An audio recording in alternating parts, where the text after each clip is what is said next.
Hello hello.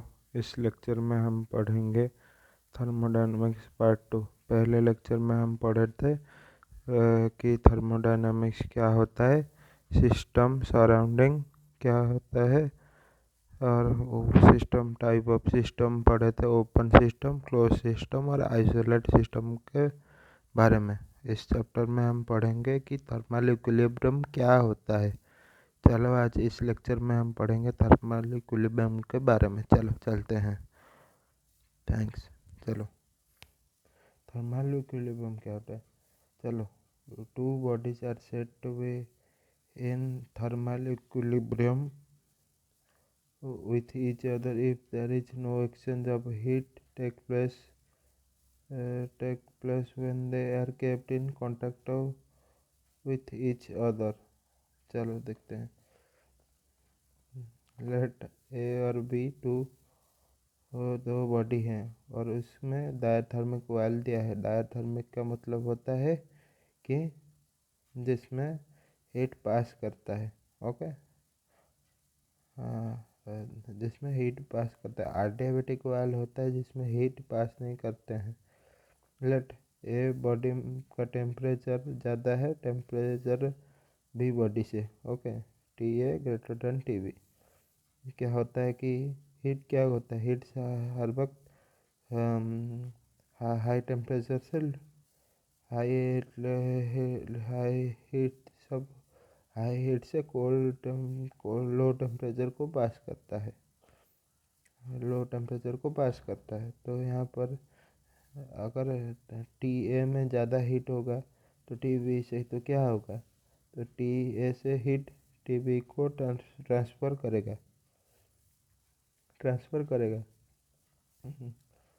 Okay, ये है इसका एग्जांपल। अगर हम देखेंगे कि जब हम एक हॉट कप टी को और हम रख देते हैं तो कुछ देर के बाद वो क्या होता है, ठंडा हो जाता है, क्योंकि ना हीट हर वक्त हाई टेम्परेचर से लो टेम्परेचर को फ्लो होता है। और ऐसे ही टेम्परेचर फॉल रहता है जितना तक कि टेम्परेचर टी ए और टी बी क्या होता है, सामान्य इक्विलिब्रियम में नहीं आते हैं। तो सिस्टम टेम्परेचर और सराउंडिंग का टेम्परेचर समान होता है थर्मल इक्विलिब्रियम में। सिस्टम तो surrounding 8 thermal equilibrium.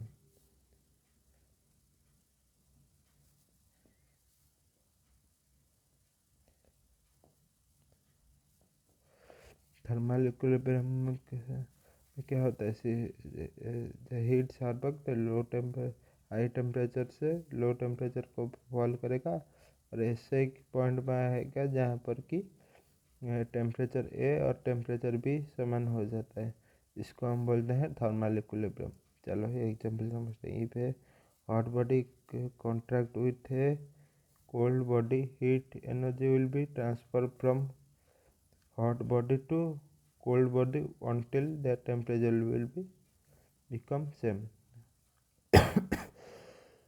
Heat energy क्या होगा कि हीट एनर्जी हर वक्त हाई एनर्जी से एनर्जी लो हीट को ट्रांसफ़र करेगा until उसका टेम्परेचर जब तक समान नहीं होता है। तो इस जब यही जो समान होता है, इसके जब समान हो जाएगा इसको हम बोलते हैं थर्मल इक्विलिब्रियम।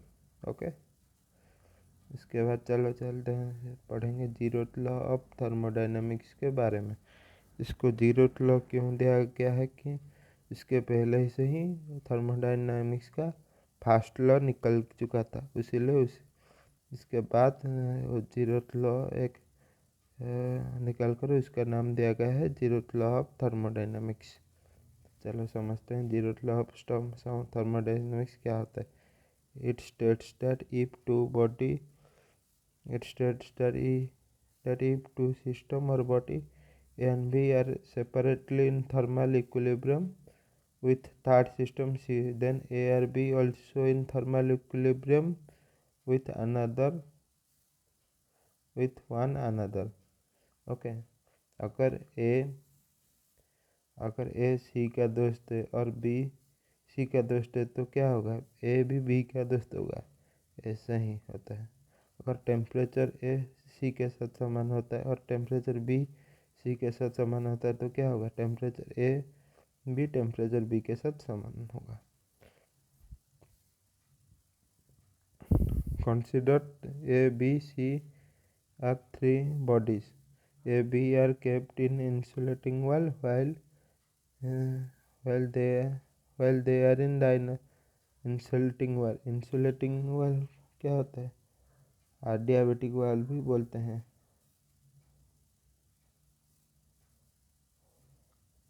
हैं उसको। ओके, इंसुलेटिंग वाल और adiabatic वाल, जिसमें क्या होता है ए बी में जहाँ से हीट ट्रांसफ़र नहीं होगा।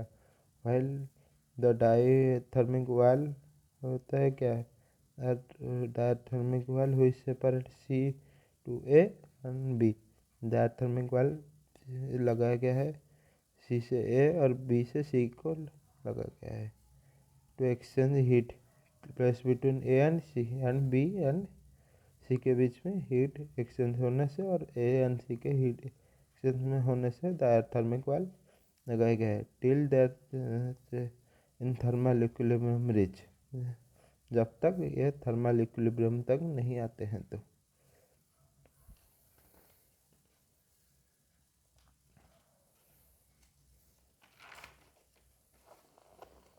देखो क्या हुआ है, ये बॉडी बी और ये बॉडी सी है। क्या हुआ है ना, ए से बी को हीट ट्रांसफ़र होता है,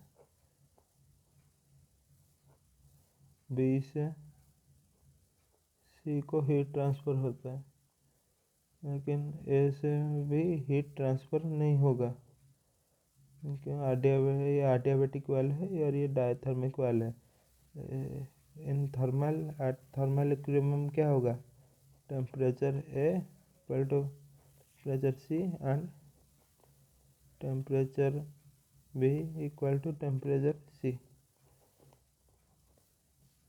ओके, 8 इक्विलिब्रियम में क्या होगा, टेम्परेचर देन क्या होगा,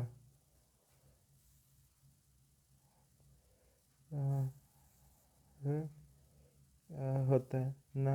इसके बाद क्या करेंगे कि now to exchange the position of wall bring thermic wall between change.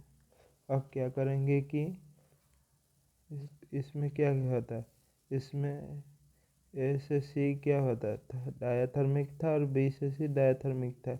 इसमें क्या करेंगे ना, नेक्स्ट में ए से सी को adiabatic करेंगे और बी से सी को adiabatic करेंगे। हीट ट्रांसफ़र इसमें नहीं होगा और ए से बी को क्या करेंगे, डायथर्मिक करेंगे, जिससे ए से बी हीट ट्रांसफ़र होगा। चलो, now to exchange the position of wall bring diathermic wall between A and B while adiabatic wall separates from A and B. Then there will can see that no exchange of heat take place between A and B, indicating that they are in thermal equilibrium. जब क्या करेंगे, उसके बाद जब हम ए को B से diathermic वाल और ए से सी को adiabatic वाल और बी से सी को adiabatic वाल करेंगे, दिखेंगे तो क्या हुआ, ए से बी का टेम्परेचर और नहीं फ्लो हो रहा है क्योंकि ना ए और बी थर्मल इक्विलिब्रियम में है, जिसको बोलते हैं जीरोथ लॉ ऑफ थर्मोडायनामिक्स। अगर मेरे चैनल आपको अच्छा लग रहा है तो लाइक कीजिए, शेयर कीजिए, सब्सक्राइब कीजिए। Thank you.